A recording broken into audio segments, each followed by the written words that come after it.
भगवद गीता अध्याय 3। भगवान कहते हैं, यज्ञार्थात् कर्मणो अन्यत्र लोको अयम कर्म बंधनः तदर्थम कर्म कौन्तेय मुक्त संगः समाचरा। श्री विष्णु के लिए यज्ञ रूप में कर्म करना चाहिए, अन्यथा कर्म के द्वारा इस भौतिक जगत में बंधन उत्पन्न होता है। अतः हे कुंती पुत्र, उनकी प्रसन्नता के लिए अपने नियत कर्म करो, इस तरह तुम बंधन से सदा मुक्त रहोगे। तात्पर्य है, चूंकि मनुष्य को शरीर के निर्वाह के लिए भी कर्म करना होता है, अतः विशिष्ट सामाजिक स्थिति तथा गुण को ध्यान में रखकर नियत कर्म इस तरह बनाए गए हैं कि उस उद्देश्य की पूर्ति हो सके। यज्ञ का अर्थ है भगवान विष्णु। सारे यज्ञ भगवान विष्णु की प्रसन्नता के लिए है। वेदों का आदेश है, यज्ञो वै विष्णु हो। दूसरे शब्दों में, चाहे कोई निर्दिष्ट यज्ञ संपन्न करे या प्रत्यक्ष रूप से भगवान विष्णु की सेवा करे, दोनों से एक ही प्रयोजन सिद्ध होता है। अतः जैसा कि इस श्लोक में संस्तुत किया गया है, कृष्ण भावनामृत यज्ञ ही है। वर्णाश्रम धर्म का भी उद्देश्य भगवान विष्णु को प्रसन्न करना है।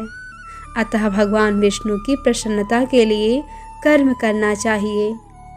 इस जगत में किया जाने वाला अन्य कोई कर्म बंधन का कारण होगा, क्योंकि अच्छे तथा बुरे कर्मों के फल होते हैं और कोई भी फल कर्म करने वाले को बांध देता है। अतः कृष्ण अर्थात विष्णु को प्रसन्न करने के लिए कृष्ण भावना भावित होना होगा, और जब कोई ऐसा कर्म करता है तो वह मुक्त दशा को प्राप्त रहता है। यही महान कर्म कौशल है, और प्रारंभ में इस विधि में अत्यंत कुशल मार्गदर्शन की आवश्यकता होती है। अतः भगवद भक्त के निर्देशन में या साक्षात भगवान कृष्ण के प्रत्यक्ष आदेश के अंतर्गत मनुष्य को परिश्रम पूर्वक कर्म करना चाहिए। इंद्रिय तृप्ति के लिए कुछ भी नहीं किया जाना चाहिए, अपितु हर कार्य कृष्ण की प्रसन्नता, कृष्ण की तुष्टि के लिए होना चाहिए। भगवान कहते हैं, सह यज्ञाः प्रजाः सृष्ट्वा पुरोवाच प्रजापतिः अनेन प्रसविस्वधामेश वो अस्तिष्ठ कामधुक। सृष्टि के प्रारंभ में समस्त प्राणियों के स्वामी ने विष्णु के लिए यज्ञ सहित मनुष्यों तथा देवताओं की संततियों को रचा और उनसे कहा, तुम इस यज्ञ से सुखी रहो, क्योंकि इसके करने से तुम्हें सुख पूर्वक रहने तथा मुक्ति प्राप्त करने के लिए समस्त वांछित वस्तुएं प्राप्त हो सकेंगी। तात्पर्य है कि प्राणियों के स्वामी विष्णु द्वारा भौतिक सृष्टि की रचना बद्ध जीवों के लिए भगवत धाम वापस जाने का सुअवसर है। इस सृष्टि के सारे जीव प्रकृति द्वारा बद्ध हैं, क्योंकि उन्होंने श्री भगवान विष्णु या कृष्ण के साथ अपने संबंध को भुला दिया है। इस शाश्वत संबंध को समझने में वैदिक नियम हमारी सहायता के लिए हैं। भगवद गीता में कहा गया है कि वेदों का उद्देश्य मुझे समझना है। वैदिक स्थितियों में कहा गया है कि जीवों के स्वामी श्री भगवान विष्णु हैं।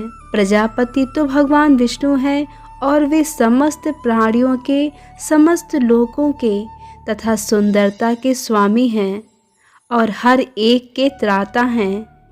भगवान ने इस भौतिक जगत को इसलिए रचा कि बद्ध जीव यह सीख सकें कि वे विष्णु को प्रसन्न करने के लिए किस प्रकार यज्ञ करें, जिससे इस जगत में चिंता रहित होकर सुखपूर्वक रह सकें और इस भौतिक देह का अंत होने पर भगवत धाम को जा सकें। बद्ध जीव के लिए यह संपूर्ण कार्यक्रम है।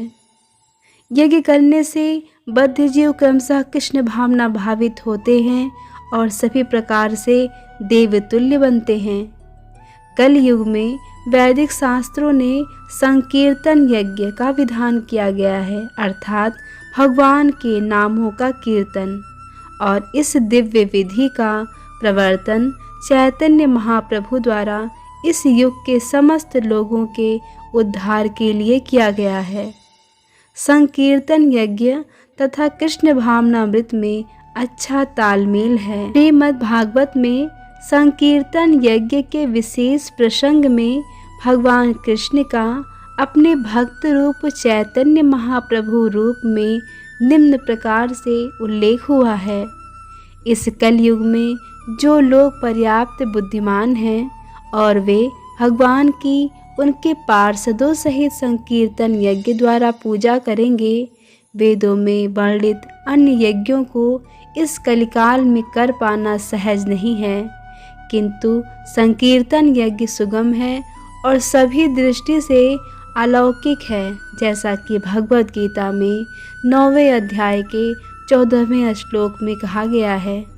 भगवान कहते हैं, देवान भावयतानेन ते देवा भावयन्तु वः परस्परं भावयन्तः श्रेयः परम वापशथ। यज्ञों के द्वारा प्रसन्न होकर देवता तुम्हें भी प्रसन्न करेंगे और इस तरह मनुष्यों तथा देवताओं के मध्य सहयोग से सबों को संपन्नता प्राप्त होगी। भगवान कहते हैं, इष्टानि भोगान ही वो देवा दाशयन्ते यज्ञ भाविताः तैर्दत्तान् पदायेभ्यो यो भुक्तंगे स्तेनैव शा। जीवन की विभिन्न आवश्यकताओं की पूर्ति करने वाले विभिन्न देवता यज्ञ संपन्न होने पर प्रसन्न होकर तुम्हारी सारी आवश्यकताओं की पूर्ति करेंगे, किंतु जो इन उपहारों को देवताओं को अर्पित किए बिना भोगता है वह निश्चित रूप से चोर है। तात्पर्य है कि देवतागण भगवान विष्णु द्वारा भोग सामग्री प्रदान करने के लिए अधिकृत किए गए हैं, अतः नियत यज्ञों द्वारा उन्हें अवश्य संतुष्ट करना चाहिए। वेदों में विभिन्न देवताओं के लिए भिन्न भिन्न प्रकार के यज्ञों की संस्तुति है, किंतु वे सब अंततः भगवान को ही अर्पित किए जाते हैं। किंतु जो यह नहीं समझ सकता कि भगवान क्या हैं, उनके लिए देव यज्ञ का विधान है। अनुष्ठानकर्ता के भौतिक गुणों के अनुसार वेदों में विभिन्न प्रकार के यज्ञों का विधान है। विभिन्न देवताओं की पूजा भी उसी आधार पर अर्थात गुणों के अनुसार की जाती है। जैसे मांसाहारियों को देवी काली की पूजा करने के लिए कहा गया है, जो भौतिक प्रकृति की घोर रूपा हैं, और देवी के समक्ष पशु बलि का आदेश है। किंतु जो सतोगुणी हैं उनके लिए विष्णु की दिव्य पूजा बताई गई है। अंततः समस्त यज्ञों का ध्येय उत्तरोत्तर दिव्य पद प्राप्त करना है। सामान्य व्यक्तियों के लिए कम से कम 5 यज्ञ आवश्यक हैं, जिन्हें पंच महायज्ञ कहते हैं। किंतु मनुष्य को यह जानना चाहिए कि जीवन की सारी आवश्यकताएं भगवान के देवता प्रतिनिधियों द्वारा पूरी की जाती हैं, कोई कुछ बना नहीं सकता। उदाहरण में मानव समाज के भोज्य पदार्थ को लें। इन भोज्य पदार्थों में शाकाहारियों के लिए अन्न, फल, शाक, दूध, चीनी आदि हैं तथा मांसाहारियों के लिए मांस आदि, जिनमें से कोई भी पदार्थ मनुष्य नहीं बना सकता। एक और उदाहरण लें, जैसे ऊष्मा, प्रकाश, जल, वायु जो जीवन के लिए आवश्यक है, इनमें से किसी को बनाया नहीं जा सकता। परमेश्वर के बिना ना तो प्रचुर प्रकाश मिल सकता है, ना चांदनी, वर्षा या प्रातःकालीन समीर ही, जिनके बिना मनुष्य जीवित नहीं रह सकता। स्पष्ट है कि हमारा जीवन भगवान द्वारा प्रदत्त वस्तुओं पर आश्रित है। यहाँ तक कि हमें अपने उत्पादन उद्यमों के लिए अनेक कच्चे मालों की आवश्यकता होती है, जैसे धातु, गंधक, पारद, मैग्नीज तथा अनेक आवश्यक वस्तुएं, जिनकी पूर्ति भगवान के प्रतिनिधि इस उद्देश्य से करते हैं कि हम इनका समुचित उपयोग करके आत्म साक्षात्कार के लिए अपने आप को स्वस्थ एवं पुष्ट बनाएं, जिससे जीवन का चरम लक्ष्य अर्थात भौतिक जीवन संघर्ष से मुक्ति प्राप्त हो सके। यज्ञ संपन्न करने से मानव जीवन का यह लक्ष्य प्राप्त हो जाता है। यदि हम जीवन उद्देश्य को भूलकर भगवान के प्रतिनिधियों से अपने इंद्रिय तृप्ति के लिए वस्तुएं लेते रहेंगे और इस संसार में अधिकाधिक फंसते जाएंगे, जो कि सृष्टि का उद्देश्य नहीं है, तो निश्चय ही हम चोर हैं और इस तरह हम प्रकृति के नियमों द्वारा दंडित होंगे। चोरों का समाज कभी सुखी नहीं रह सकता, क्योंकि उनका कोई जीवन लक्ष्य नहीं होता। भौतिकतावादी चोरों का कभी कोई जीवन लक्ष्य नहीं होता। उन्हें तो केवल इंद्रिय तृप्ति की चिंता रहती है।